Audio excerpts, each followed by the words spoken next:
what's going on, Facebook fam, Facebook world, YouTube fam, and YouTube world, man?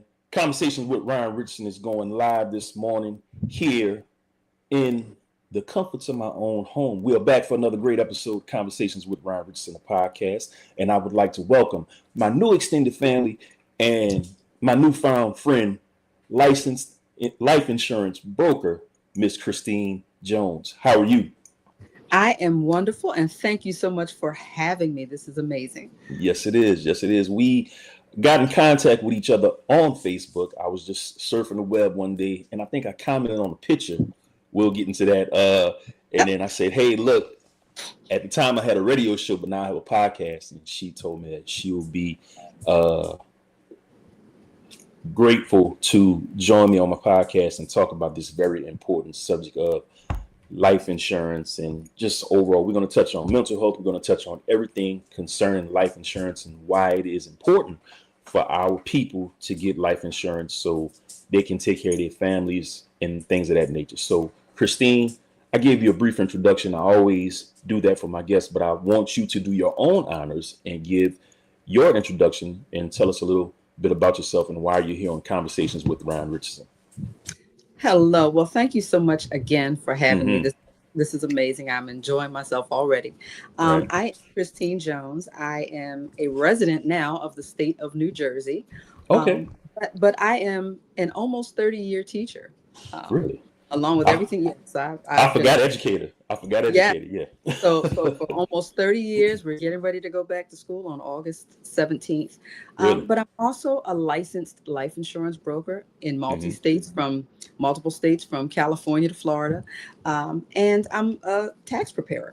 So I love what I do. I've always been drawn to financial elements. And so that's kind of what got me into the life insurance space. It was just something about it that always interested me. Right. You know, and my parents made sure that they had conversations with me about having it. Did they understand everything about it? No. Right. And I can tell that in some of the policies that they had, and my mother still has, but they did the best that they could. And you know, I remember my dad. My dad was a genius. My mother is a genius too. But you know, my dad was this person who just everything was mapped out. You know, he had everything organized. And I remember him saying to me one day, you know, Christine, if anything ever happens to me, I want you to look in a certain spot. There's something that you're going to need. I don't think he could bring himself to say life insurance. You know, that's a tough conversation. Of course, yeah. But I said, you know, if he's saying this much about it, let me go and see what it is. And sure enough, it was a life insurance policy. That's what it was, yeah. To piggyback off of what you're saying and to bring my story into the fold, I was raised by my grandparents. And I can remember my grandfather and grandmother, more so my grandfather, telling me I had to be about maybe 4 or 5. And, you know, I'm a kid, I'm a baby at this point. And he always told me, you know, this is going to be your house one day. And, you know, I'm 4 or 5 years old. I'm worried about going my next video game next, you know. So as time went on, he would always say this. And so in 2006, he passed away. And then fast forward to 2017, which was 9 years ago to the day, my grandmother passed away, and we buried her and different things like that. And I can't remember how old I was at the time. I'm 42 now, but I was in my mid 30s. And sure enough, I'm gonna say sure enough, you know, they left me the house, and you know, that's when the real responsibility started, because I was like, here I am left with something that, you know, my grandparents wanted me to have, and now I have to take care of it. So when I tell you I cherish those conversations and moments like that, and you and I can relate to that, it is really amazing. And I'm in the position that I am in now, and I'm able to do the things that I do because of them. And I can honestly say that my grandparents were geniuses too. And my mom is also a genius. We'll get into that as the conversation goes along. But I want you to continue, and I want you to talk about your reasoning of becoming a life insurance broker. As you said, your not your grandparents, your mom and dad didn't have the best policies, but they did the best that they could. So elaborate on that a little bit more. So, there are multiple types of policies that Mm-hmm. exist, right? And I know that a lot of times people don't want to be bothered with an actual Yes. agent or broker for Mm-hmm. many reasons. A lot of times, especially when you have the element of Facebook and other social media platforms, people will say that they're experts in something, Mm-hmm. and it could be totally a scam even. Yeah. Yeah. So sometimes people just, beside not wanting to talk about it, they have a difficult time finding someone whom they can trust with it. And Mm-hmm. so a lot of times people just go, and a neighbor will say, well, I got this kind of policy, or I went to this carrier. Mm-hmm. And that's what they do, not realizing that they may have gone to a carrier or gotten a product that sure enough they qualified for, Of but it course. might not have been best for them given their goals, and given their circumstances. Because unfortunately, I see a lot of people who gravitate toward the commercials that tell you no one is denied and everyone is accepted as long as you are between the ages of, say, 50 and 80, right? Exactly. And if you don't know, you're like, all right, this makes it easy for me. I can just go and I can just get this and it's done. Mm-hmm. In the world of life insurance, though, those are the catchphrases for guaranteed issue policies. And what that means is, as long as you're between those ages, they're not going to ask you any health questions. They're going to accept whatever risk you have, right? As far as your health is concerned. Yeah. But because of that, you're going to get less life insurance and you're going to Mm-hmm. pay more for what you get. That's the Mm-hmm. trade, right? Mm-hmm. And a lot of people, think that, well, I have high blood pressure, so I know they're not going to take me. No, no, no, no, no, Mm-hmm. no. Let somebody who knows do the work of the initial screening of you. Mm-hmm. And as a life insurance broker, there are times when I even call the carrier and have a conversation with the underwriter to say, Mm-hmm. hey, listen, this is what this person has going on. Would you accept them? Or sometimes something's shown up in underwriting during the application that a person has not said. And I contact the underwriter and it changes the game. They'll say, okay, Mm-hmm. because they were on this medication, we thought that it pertained to this particular ailment, but now this makes sense, and they'll go ahead and approve. So Yeah. we have the availability of doing those things, and so I wanted to be able to help our communities because we have a lot, but we lose a lot Mm. because we don't protect much of it. Mm-hmm. Yeah, and it which brings me to the term generational wealth. Mm, And a lot of people think that, generational wealth is about just money and, right. and material things. But generational wealth always has been to me those conversations that were uncomfortable. Hmm. The real conversations that we were told not to talk about, Mm, such as life insurance. I can also remember around the time that my grandmother passed, we were going to the grocery store because it was her and I after, my mm, grandfather passed. And I was just kind of wondering. I said, I used to say, Mama, you know, what's going to happen uh, if something happens to you? And she told me, she said, don't worry about it. I said, yeah, I know, but I mean, I'm getting older, and I'm like, I've been living with you most of my life, if not all my life. What's mm, going to happen? And little did I know that, like your dad, you know, hmm, she was a strategic planner, and everything was already set in stone.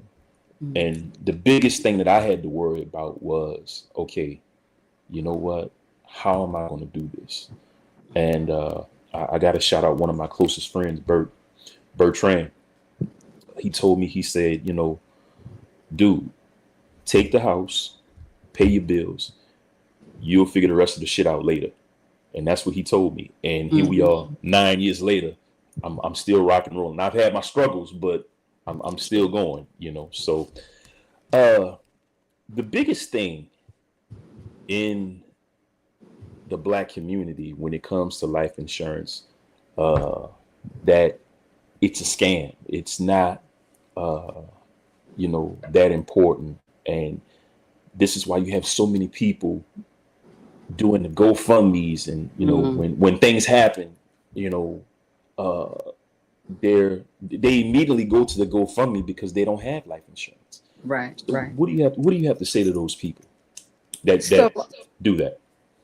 Let me not deny the fact that there are scams out there in every arena. And so you do have to do your due diligence to find someone reputable when you're, thinking in terms of, especially of something that important.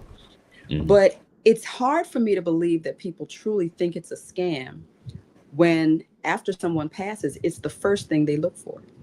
Right? You think that it's a scam up until the point that someone dies. And then the first thing the family looks for is, did they have a life insurance policy? Well, maybe they did, maybe they didn't, because up until that point, everybody thought it was a scam. That's not a balanced mindset. Sometimes I believe that people don't truly think it's a scam, but they may believe that they can't be qualified, or they may believe that they can't afford it. And so instead of having people judge them because of what they think are health conditions that can't be covered or payments that they can't make, they use what they think may be a lesser thing, and it's a scam. I'm kind of thinking maybe that's what it is. Because again, you can't tell me it's a scam, but you're looking for it. Right. That's the first thing that they look for yeah. And I've had people call me because they'll find my information in someone's things, and they're calling me, and you can hear the desperation in their voices, hoping that this person actually had a policy with me. And I've had to break the news more than I would ever want to, that yes, your loved one came to me, but they never got a policy. I had one young lady call my other business, and her father had gone out with some friends, and they had gone and spent the night somewhere. And unfortunately, her father was the only one who didn't wake up the next morning. Really? Totally unexpected. There was no foul play. And she called me because he didn't have life insurance, and she couldn't afford to pay for a funeral. And as we sat on the phone, she was begging me for a loan, and my company does not offer them directly, for, third parties. Yes, but you still have to do your due diligence. And I had to explain to her, no. And she even had her mother call me later in the day. And it was horrible because I had to tell her, there's not much that I can do. I called funeral homes where you can actually get, some of them actually offer financing for a funeral. But then her credit score was bad. So she was worried about that. And then we had to have a conversation. Listen, you may have to back down then off of some of what you want it to memorialize your father with, because funerals are thousands and thousands of dollars. Yes. You may have to talk about cremation. You may have to talk about, unfortunately, sometimes people don't have anything, and it's really letting the township sometimes take over to assist with the cremation even. And I think sometimes for those who actually donate their bodies to science, that may also be a thing, because if you truly can't afford it, that literally is one of the options. Wow. Although you have to do your due diligence and make sure it's a reputable place. Right. But it's horrible. And we have too much stress as a people anyway. But I also hear people say this: I don't want my loved ones to profit off of my death. I can't tell you how many times I hear that. And that was going to be my next question and my next viewpoint.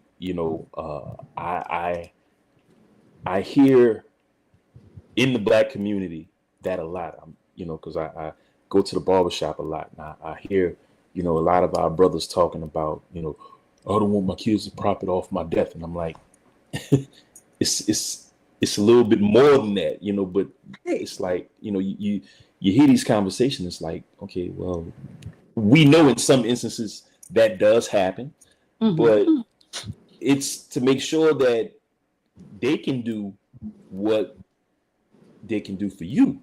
It's not about profiting. It's not about taking advantage of, even though there are in some cases, stuff like that does happen. But I'm gonna put you on pause for a minute because we gotta pay our own bills right quick. I want to tell my people that you can contact me at richardsonronald024@gmail.com, richardsonronald024@gmail.com. If you want to be a guest on the show, and you can also hit me up on my social media pages. Just search for the Ron Rich or Ron Richardson Facebook page, Instagram page, Ronald_Richardson_Jr., TikTok, and Substack, all under the same name. Christine, tell the people where they can get in contact with you if they want to find out more information about the things that you do. Right. So you can reach my website at chrisjonesinsures.com, or you can call me at 888-902-6930. And then I'm also on social media. I do have a personal page, but I do have business pages: Facebook, Chris Jones Insures; Instagram, Chris Jones Insures. So there's tons of ways to reach me. All right. So we were talking about the topic of people thinking that their loved ones are trying to profit. What do you think that comes from? Well, again, we are a very suspicious group of people. Yes. I'm not going to say that there isn't some validity to that.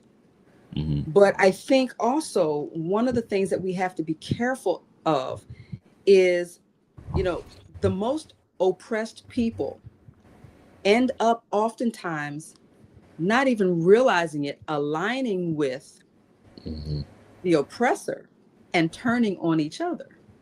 And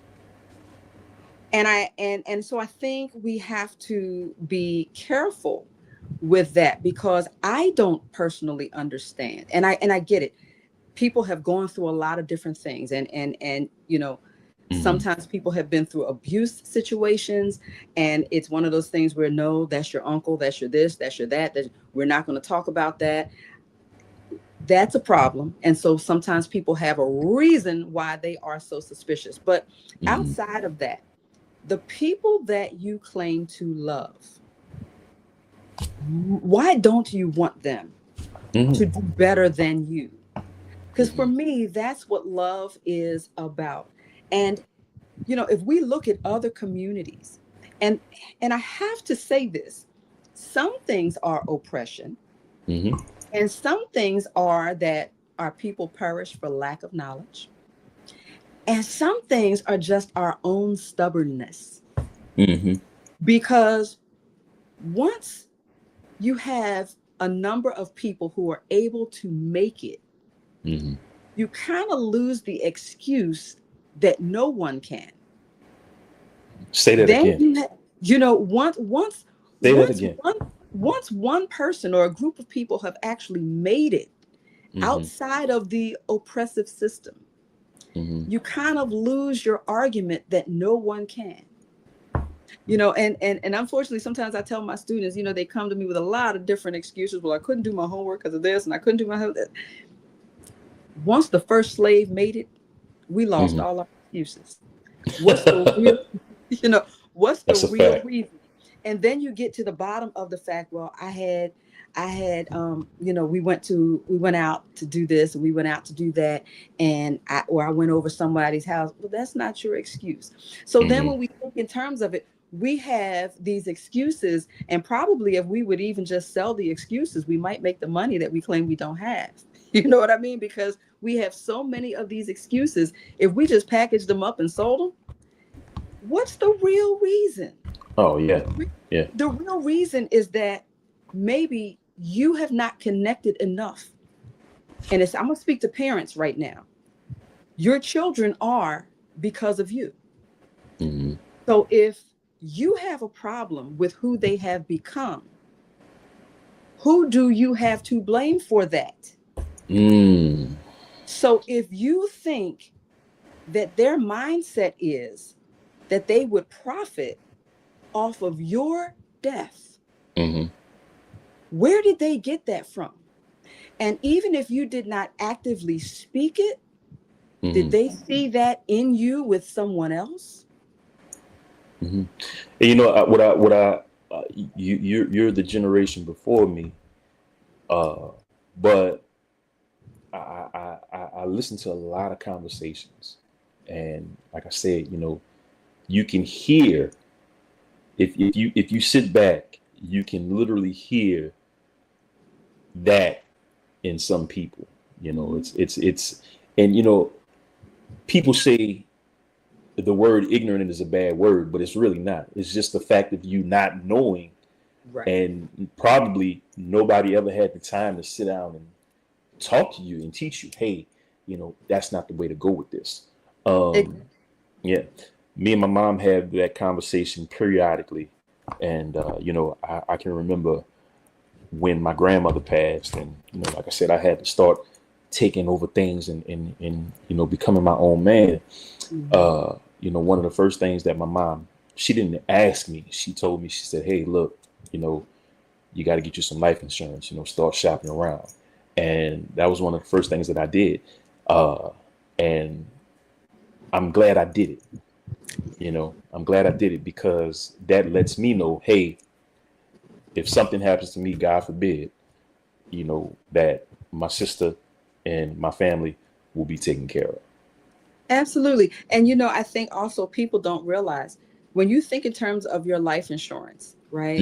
We think in terms of, like, it's called the dime method. So what are the debts that you think might need to be covered? Because what people don't realize is your debts don't necessarily just dissolve because you are no longer around. No, they don't. And sometimes creditors, sometimes people think, well, I'm just going to leave this to my children. I'm just going to leave this.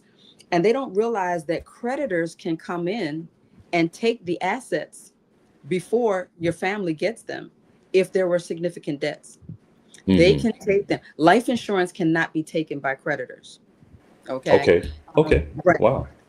Yeah. So that's a safety thing. The other thing is, what are the things that you would need to think about in terms of, maybe if you have a mortgage, and I know that's a debt, but they kind of separate that out.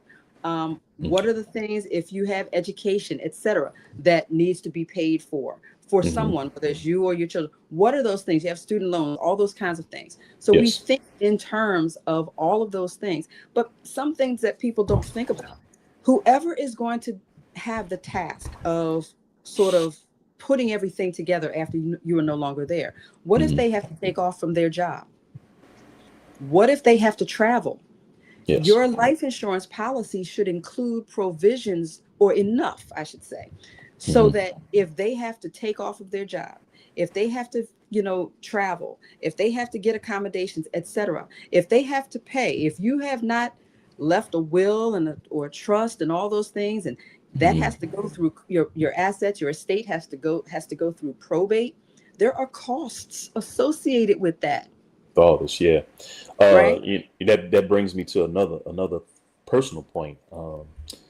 My dad, biological dad, was in a motorcycle accident a few months back out in New Jersey, actually, and I went up there to go visit him. And he's one of these guys where he doesn't like to talk about it, or he avoids the subject. His favorite thing is, that's not conducive to what's going on in my life right now. Okay, I understand that, but what's going to happen, because I'm your next of kin and I'm your only son. What's going to happen if something happens to you? And he made it through the motorcycle accident with flying colors, and by the grace of God. And he called me from the hospital, and he said, Ron, I finally got life insurance at 65. Good, good. And it's like, dude, thank you. Right. Thank you. So, if something happens, I know at least it'll cover something.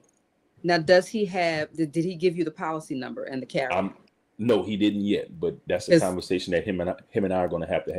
you have to, whoever's, especially the beneficiary, Mhm. has to have that information, because it's almost like having nothing at all if you can't get to it. Right. The carrier is never going to just say, hey, listen, I heard that so-and-so passed. We have a policy for them.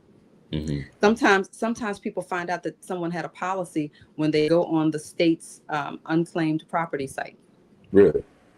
Be surprised what you can find there. They'll post it there. It'll be posted there sometimes, and family did not even realize. And it'll say life insurance sometimes, and you just have to, say, "Oh wow." But it's too much of a hassle when you just don't talk about it. But to this point, life insurance is not always about death. I know that's what you use it for, but a properly structured life insurance policy can say, hey, listen, long-term care insurance is more expensive and you cannot get it when you need it, right? That policy that almost acts like, almost, if you don't have Medicaid and just have that policy, kind of can help you if you need care that is beyond, say, acute phase. So acute phase, if you go and you have a stroke and they're helping you right in that, that area where you have just had this significant event, that's acute phase. But after a certain amount of time, it becomes chronic. And so, go ahead. Continue. Explain the long-term care policy. So the long-term care policies kick in, and they help you if you ever need long-term care. So if you have, say, Medicare, and you're past that acute phase, you had an accident, but they're not going to give you much past a certain amount of days. And maybe you don't have Medicaid, didn't qualify, or maybe you don't want to have to give up everything you kind of work for in order to qualify for it. This kind of policy, and it is more expensive, but this kind of policy would stand in the gap, and it can actually pay for the care that you could not get otherwise. It can pay for if you need a stay in a subacute kind of facility. It can pay if you need someone to come into your home and provide care for you while you are healing, or if it's something where they think that this is going to be you until, it can help pay for that care. Now, it is more expensive. I want to make sure we are clear about that, because it is a lot more expensive and you cannot get it. Like, so if you have an accident, you can't say, okay, I'm going to get a long-term care policy, because if you need it, you really don't necessarily qualify for it anymore. But then that's where your traditional life insurance policy can come in, because a properly structured policy, unless you just said you didn't want it, will have riders attached that may do accelerated death benefits. They may do chronic and critical illness benefits. And so that means that you, as the insured person, can actually get a portion of the face value of your policy to do things. And they don't tell you what to do with the money. Maybe you had a bucket list, but if your doctor says, hey, listen, you don't have long to live, and they sign off on that, usually between 1 and 2 years is your longevity expectation. They can sign off on that. The carrier will process that and give you a certain amount of your death benefit. You can take a trip around the world if that money is, if it's enough, and they're not going to ask you about that. What your family and loved ones need to know is that the face value, the death benefit, will be less that amount, right? And term life insurance can have those. So even though a term life insurance policy does not build cash value, if you have those riders, you can still get that kind of cash, but it's not building cash. And so I know this is probably going to lead into the next question, the difference between term and whole life or permanent. You beat me to it, but go ahead. So let's think of it in terms of renting versus owning. Okay. When you rent a property, You don't own it. You have a lease, and that lease is good for a certain amount of time. Mm-hmm. You don't build equity in that. So it's just like a term policy. The term policy is for a certain term, a certain amount of time.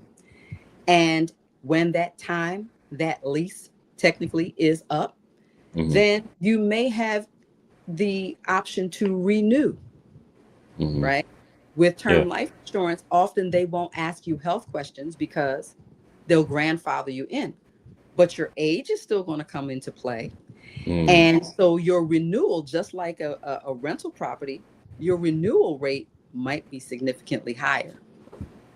And with term life insurance, after a certain amount of time, you may even run out of renewals because term life insurance is never supposed to be a replacement for permanent life. Okay, which brings me to this. So let's say a person is just looking to get something. Mhm. I've always been under the impression that something is better than nothing. Now, Sure. I want you to let me know if this is at least feasible or true. Right. Would it be better to have term life than to have nothing at all? So I would say possibly. Okay. Here's the problem. Not everybody can qualify for term life. Okay. So here's the catch. About 95% of people who actually have term life don't have any events that cause a claim. Right? Okay. So carriers can give you more face value for less money because the risk to them is significantly less than for a permanent life policy. Now, that being said, though, they want to have a little say in how that works in the background. Okay. So if you have significant health issues, or if you are significantly older, you might not qualify for that term. Okay. But let's say that you do qualify for that term. Then that is something good to have in place, especially if you're not dealing with a lot of funds. Have something, because if God forbid you die within that term, then it's going to do what it's supposed to do. It's going to pay out. But if you see that you are getting into middle age, okay, and you still have the term policy, I'm not saying to get rid of it. Ride it out unless it becomes one of those things where I've seen people have a term policy that's higher than a car payment every month. Right. And they're afraid to let it go because they paid so long into it. But if you have a term policy that's costing you $600 a month, and you are, in your 60s and going on, you might need to think about whether that policy is serving you, because if you haven't run out of renewals, it's only going to get higher. And then at some point they may say to you, we're glad that you lived this amount of years, but this is the end of the coverage. Right. Right. So if you are younger and or you just don't have the funds, try for a term life insurance policy, but understand that you probably, when you can, should get a permanent life policy, because nowadays those permanent policies go up to like age 121, when we all know we're not going to be here. Okay. Yeah. But they're doing that. And so let me stop and say this, if I may. There are a lot of people who their parents, grandparents may have older policies, and those policies may only go up to age 95 or 100. And I see people on social media saying, well, my person was scammed because my policy is whole life and it only goes up to 95. But if they got an older policy, the database only went up to 95 or 100. So they got it at the time when that was all that you could have. That you could get. But right now that it goes up to 121, that person might need to think about getting something. But be careful, because your chances are significantly less. Like, you might run out of term options after, some of them it's after 65. After a certain age. Yeah. Some carriers after 65. But you start to run out of options even for permanent life in your 80s. And there are a couple of carriers that might do 90. Might do 90. But then after that, it's like, they're not going to do it. Man, this is so much information. And once again, thank you for granting me the opportunity to work with you and interview you, man, because a lot of people just don't know. And it's a lot of things. It's fear. And like you said, we talked about through the whole interview, scams and different things like that, man. So thank you for, passing along this information. And I want to jump into something that is near and dear to my heart. And we've talked about this privately, mental health. And, I know you're not an expert on mental health, but I have to throw this in there. Mental health may not seem like a factor when it comes to life insurance, but you did say that it is, and I want you to expound on that. When it comes to mental health and getting life insurance for someone who has a mental illness. So mental health is one of those things where, there are ranges of how severe mental health could or could not be, right? Yes. And so we Definitely. want to understand that even mental health counts in underwriting. Because I think a lot of people think it's just physical things and your age and whether or not you smoke and things like that. But mental health carries into underwriting. And if it's not deemed severe, a significant mental health issue by the carrier, and they determine that, if you had a little depression way back, that might not be a problem to them. But if they're looking at more severe problems, then they also remember, this is risk transference. You're transferring the risk of your life to the carrier in this life insurance contract. And they're agreeing that as long as you follow what you're supposed to follow, as far as the contract says, that they're going to pay out the claim. Now, if you have significant mental health issues, and don't ignore your mental health just to get coverage. Don't do that. But if you have significant mental health, here's what it looks like to the carrier. The carrier has to ask the question, what is going to come of that? Are you going to be someone who then ends up living a dangerous type of lifestyle, who is going to commit maybe dangerous acts that then significantly increase the risk to the carrier? If it becomes that you are looking at maybe taking your life or the life of someone else, then the carrier has to kind of weigh that. Now, if you haven't been diagnosed yet, or you had something and nobody knew, that's different. That's different, right? The carrier is interested in what has come about for you at the point of your application. I want to ask you this.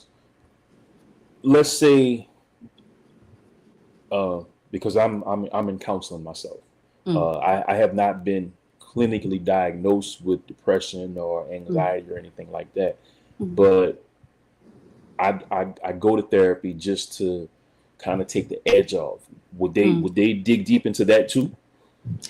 It depends on what has been written in your files, right? It depends on what has been written in your files. If something has been written in your files, then it could show up.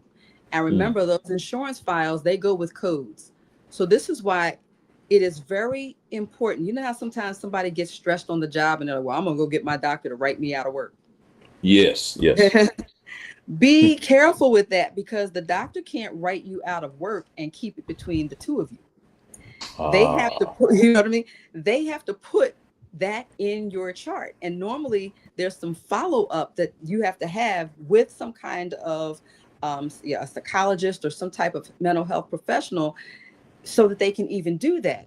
And while it may look like an easy out for work, you could be stacking cards against you for insurance purposes, because now it looks like perhaps significant stress, and then what is going to come of that. So be really careful. It doesn't mean that just because you've gone to a counselor that they're going to write it as a significant thing. Sometimes a carrier may look at it and say, you know what, they're actually maintaining. They're doing a good job, but it depends on how things have been written. And I want to make sure we're clear. Doctors I hate to say it, but sometimes they say things to you that appear different in the charts. Mm-hmm. right? I've had clients who did not realize that their doctor had said that they had certain things. Mm. And so they're telling me their history, and then they get dinged and declined for this thing showing up. And it's like, my doctor never told me that. And Right. yet sometimes in the chart, the doctor has written it. I had one client, the doctor wrote it 40 times Wow. and they Which never knew. which brings me to my next point. We talked about this off the air before we went Mm-hmm. live. You were telling me some things that was going on, with your mom medically. We touched Mm-hmm. on that, which Mm-hmm. brings me to my point of advocacy. Mm-hmm. Advocacy. You have to advocate for yourself, because when you get caught up in that medical field and Mm-hmm. dealing with your own issues, whatever that may be, Mm-hmm. you Mm-hmm. have to advocate for yourself, because if you don't, these doctors will send you in a whirlwind of foolishness, for lack of a better term. Yes. And unfortunately, these days, again, here comes the suspicion. Mm-hmm. You do have to do your due diligence. Um, when it comes to yourself, advocate. But when you know that you have a parent, um, some kind of other elderly Mm-hmm. person Mm-hmm. that is in your circle that you love, and you know, tr- be there to advocate for them. Now, Mm-hmm. that brings about I'm not qualified to provide the power of attorney and all that, but I can tell you that Mm-hmm. for, our communities need to have those documents in place, right? Mm-hmm. Because I have power of attorney medically and financially over my mother. Mm-hmm. Now, what that means though, power of attorney does not last. So this is another thing. Power of attorney does not last beyond the last breath. Okay. So sometimes people have power of attorney and they think that gives them a state administrator status when the person passes. It does not. It does not. Once Okay. that person takes the last breath, power of attorney is over. But what it does is, and this is a thing that you need to understand. Mm-hmm. One time my mother fell and my father was still alive. She was downstairs making dinner and I was on my way home. And they tried to hide it from me like they could, right? Yeah. So, Yeah. and she wasn't hurt, but I needed to make sure when I got home and she's on the kitchen floor, I'm like, huh? Nobody told me. And Mm-hmm. I wanted to have her taken to the hospital just to make sure, right? Because we had already been in a car accident. Mm-hmm. So I had a set of EMTs. One happened to look like me, another did not. The Mm-hmm. one who did not, my mother didn't want to go to the hospital. Okay, but mom, I need you to go. Mm-hmm. The other one went outside and called the police Mm-hmm. on me for wanting my mother to go to the hospital. Wow. And I'm thinking they're getting ready to, take her because I'm like, I just want to make sure she's okay. Because Mm-hmm. then if she's not okay and I didn't try to get help for her, then you're coming after me for negligence, right? Right. Right. A police officer knocked on my door and I'm like, why are you here? We got a Mm-hmm. call. Then I realized the one EMT had gone outside. I was like, oh. So when he tried to come back in, I said, no, stay out of my house. Mm-hmm. I explained what was going on to the police officer. He said, and he told the EMT to stay out of my house. But I also told the police officer, you can stand here and you can come no further in my house. This is my house. And unless you're planning on paying my mortgage, you don't run enough and you don't have a warrant. So here's where you're going to stay. Right. When I got outside of my house, and this is because I didn't have POA. Mm-hmm. This is because I did not have power of attorney at the time. Mm-hmm. When I got outside of my house, literally 6 between squad cars and paddy wagons were in my driveway, blocking my driveway. Wow.